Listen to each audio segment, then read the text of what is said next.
bahar görününce gönüller dile geldi. Pervaneler ışığa, bülbüller güle geldi.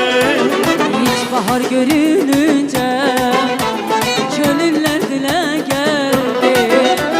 Pervaneler ışığa, bülbüller güle geldi. Ne güzelmiş ilk bahar, dudağında gülüş var.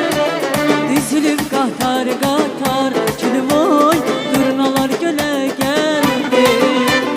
Ne güzelmiş ilk bahar, dudağında gülüş var.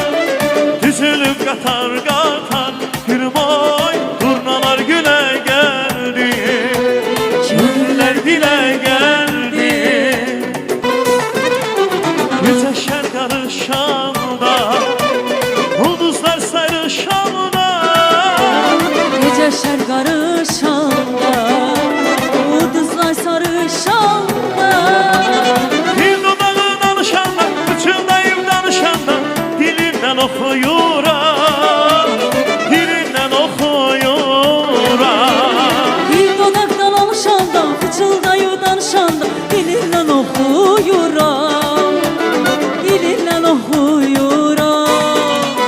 Köketeyimden taşım, yandı bağrımın başı, yandı bağrımın başı.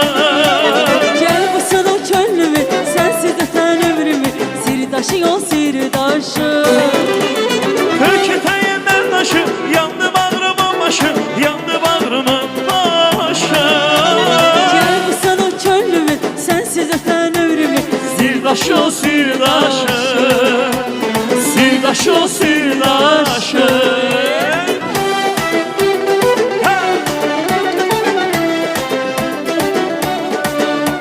Ay bravo.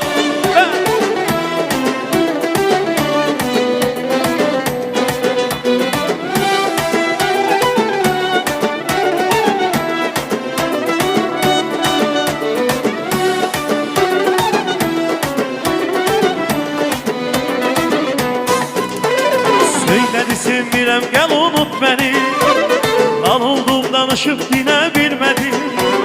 Unutmak istedim sevgilim seni, adını kalbimden silebilmedim. Unutmak istedim sevgilim seni, adını kalbimden silebilmedim.